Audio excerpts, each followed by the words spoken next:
தமிழக வெற்றி கழகத்தினுடைய 3ஆம் ஆண்டு தொடக்க விழாவில் கட்சியினுடைய தலைவர் விஜய் பேசும்போது சொல்லியிருக்கிறார், முதலமைச்சர் தூங்கிக் கொண்டிருக்கும் போது சுற்றி நீங்க எந்த சின்னத்துக்கு ஓட்டு போடுவீங்கன்னு கேட்டா விசில்னு சொல்லுவாரு. அந்த அளவுக்கு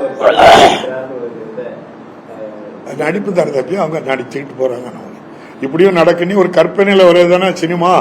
அந்த கற்பனையில இருந்தா நம்ம என்ன செய்ய முடியாது. இந்தியாவுடைய ஐரோப்பிய பொருளாதாரத்தில் மிகப்பெரிய ஒப்பந்தத்தை இந்தியா போட்டிருக்கு. நேற்றுக்கு 18% வரியை ஏற்கனவே இருந்த 25% 50 உயர்த்தப்படும் சொன்னாரு. இப்போ அது 25-18 குறைஞ்சிருச்சு. அப்படிங்கிறது பார்க்கறது மிகப்பெரிய வாய்ப்பு நமக்கு.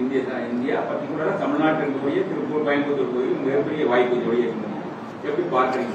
நாங்க பத்திரிகை நான் பார்க்கல, பத்திரிகைகள் ஊடகங்கள்ல வரக்கூடிய நாட்டு நடப்புகளை வச்சு பாருங்க. கிரீன் எனர்ஜி நிறுவனத்தினுடைய தலைவர் அதானி அமெரிக்காவில் மூலதன பங்குகள் வாங்குறாங்க. வாங்குறதுல அதுல ஒரு கிளாஸ் என்ன சொல்றாங்க அப்படின்னு சொன்னா, கிரீன் எனர்ஜி சோலார் பவர் உருவாக்குறதுக்கு நான் கம்பெனி ஆரம்பிச்சிருக்கேன், நீங்க முதலீடு தாருங்க வாங்கிட்டே இருக்கிறாங்க. அந்த முதலீடு தந்தவங்க எல்லாம் இங்க வந்ததுக்கு அப்புறம் இதெல்லாம் தெரிஞ்சு பார்த்ததுக்கு அப்புறம் அந்த கிரீன் எனர்ஜி சோலார் பவர் அனுமதி வாங்குறதுக்கு 10% செலவு செய்திருக்கோம்.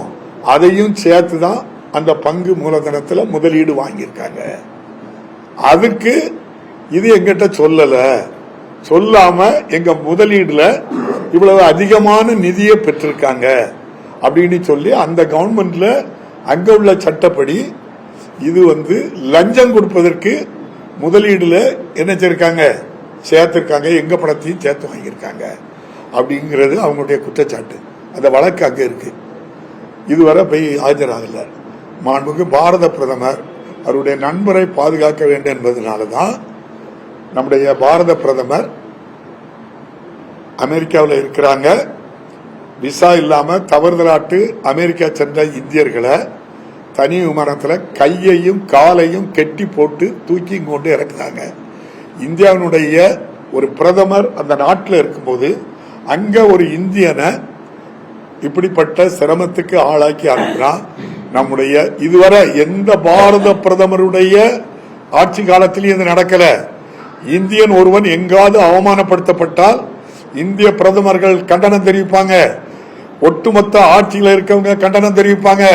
அமெரிக்காவில் இருந்துட்டு தன் கண் முன்னால் நடக்கின்ற இந்த இந்தியன் அவமானப்படுத்தப்பட்டதை இதுவரை ஒரு வார்த்தை கூட மாண்புமிகு பாரத பிரதமர் சொல்லவில்லை என்றால் இந்தியாவுடைய வெளியுறவு கொள்கை எப்படி இருக்குன்னா ட்ரம்ப் மூலம் தான் நம்ம தெரிய வேண்டியிருக்கு. அவரு தான் சொல்றாரு, நீங்க ரஷ்யாவில் என்ன வாங்குவீங்க, அதனால வரியை கூட்டுறேன். நீங்க வெனிசுலால போய் வாங்குங்க, ஈரான்ல வாங்காதுங்க. நீங்க வெனிசுலால வாங்கிறதுக்கு ஒத்துக்கிட்டா நான் உங்களை விட்டுருவேன். அப்படித்தானே பண்றாங்க. அப்ப எவ்வளவு அவமானம் இந்தியாவுக்கு இது. நம்ம கொள்கை எப்படிப்பட்ட கொள்கை, பஞ்சசீல கொள்கை, உலகம் முழுவதும் ஏற்றுக்கொள்ளக்கூடிய கொள்கை.